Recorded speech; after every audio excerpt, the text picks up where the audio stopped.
Hai, nama saya Indra Kusuma dari kelas Manajemen Desain Program Studi Desain Komunikasi Visual. Pada video kali ini kita akan mempelajari tentang manajemen desain.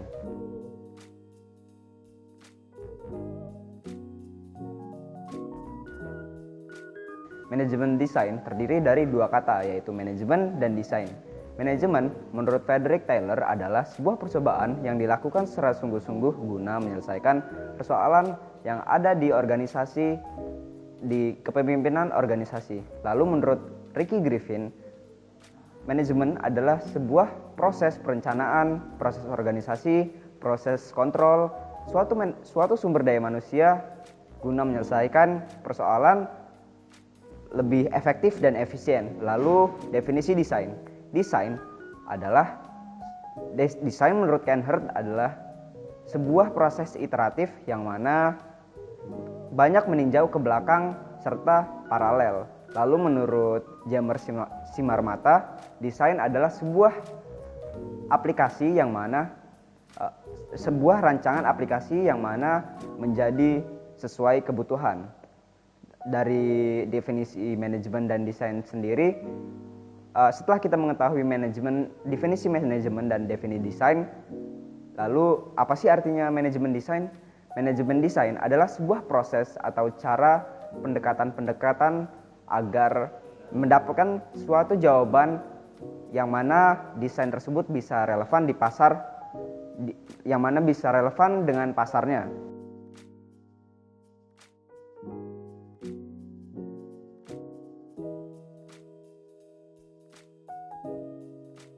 Yang kedua, manajemen dibagi beberapa konsentrasi. Yang pertama adalah manajemen sumber daya manusia, yang mana manajemen sumber daya manusia ini lebih membicarakan kepada pengelolaan sumber daya manusia. Lalu yang kedua, manajemen produksi. Di manajemen produksi ini, kita diajarkan bagaimana sebuah perencanaan sebuah desain, serta bagaimana pengawasan produksi saat berlangsung. Lalu yang ketiga ada manajemen pemasaran.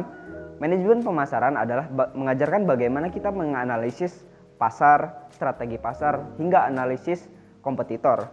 Lalu yang keempat, manajemen informasi. Seperti yang kita ketahui, informasi yang baik dapat menuntun kita kepada keputusan yang baik pula. Itu kenapa manajemen informasi sangat dibutuhkan.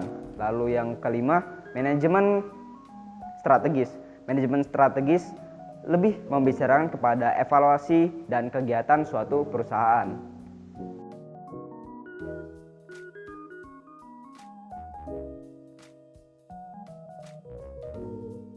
Ketika organisasi atau sebuah perusahaan dibentuk, tentunya memiliki tujuan tertentu. Adapun badan organisasi yang baik adalah badan organisasi yang mendukung serta menyelaraskan tujuan dan visi pemimpin perusahaan tersebut. Lalu apa sih gunanya manajemen terhadap industri kreatif? Yang pertama, mengelola kualitas serta konsistensi sebuah desain perusahaan, menyelaraskan strategi desain perusahaan atau dagang merek, lalu menciptakan cara-cara baru untuk pengalaman pengguna agar dapat mempunyai diferensiasi dari pesaing.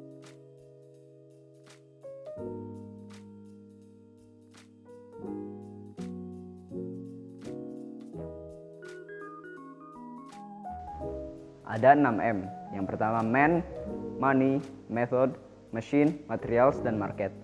Yang pertama man, manusia.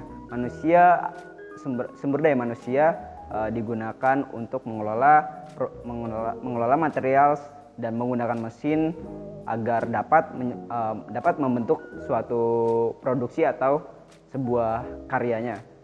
Lalu ada money. Money adalah uang yang mana uang tersebut dipakai untuk transaksi.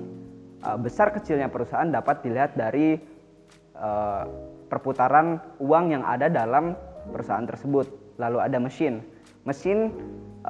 Dengan adanya mesin, diharapkan sumber daya manusia dapat bekerja lebih efektif dan efisien. Lalu ada metode. Sebuah produksi dapat dikatakan berjalan dengan lancar jika metode yang digunakan sesuai dan tepat sasaran. Lalu ada materials. Sebagaimana yang kita ketahui, jika tidak ada material atau bahan-bahan pokok, maka mesin dan sumber daya manusia pun tidak dapat melakukan apa-apa. Makanya material penting dalam unsur suatu produksi. Lalu terakhir ada market. Setelah kita memproduksi suatu barang yang menggunakan material dan kita membuatnya melalui mesin, produksi barang tersebut bisa kita pasarkan agar mendapatkan keuntungan, untuk mendapatkan keuntungan sebuah perusahaan yang mana ditempatkan di market atau pasar tersebut.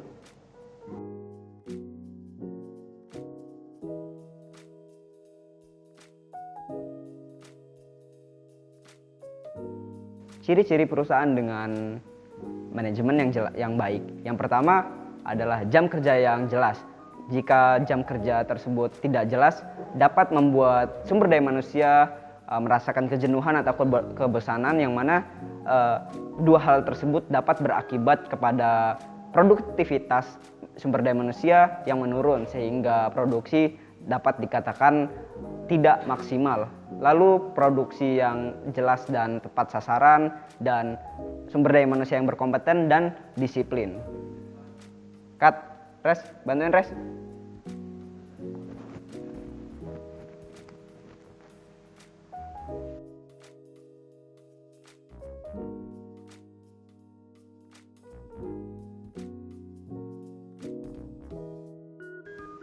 Nah, sekarang kita membahas standar manajemen perusahaan yang baik.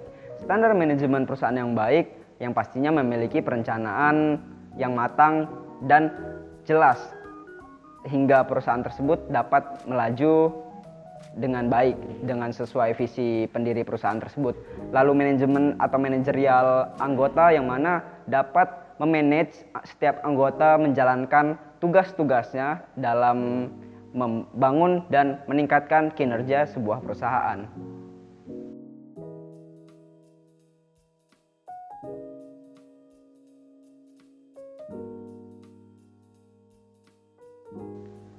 Lalu pertanyaan yang terakhir adalah, sebutkan 2 contoh perusahaan dengan manajemen yang baik. Saya mengambil 2 contoh, yaitu Unilever dan Coca-Cola.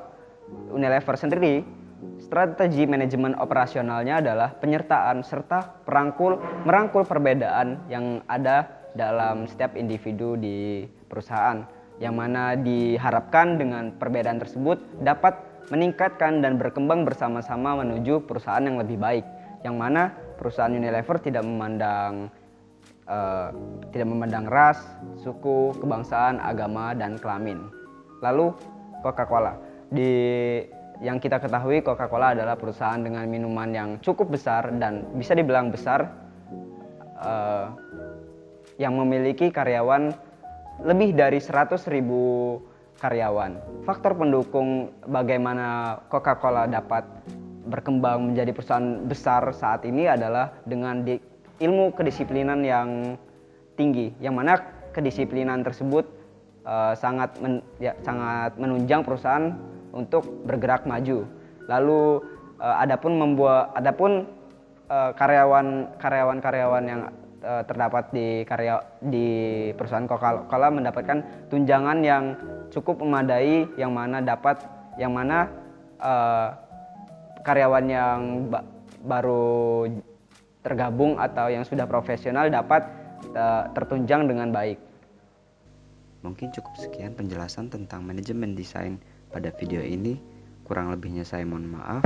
Jika masih tertarik tentang manajemen desain, bisa stay tune di YouTube Manajemen Desain. Terima kasih dan sampai jumpa di episode berikutnya.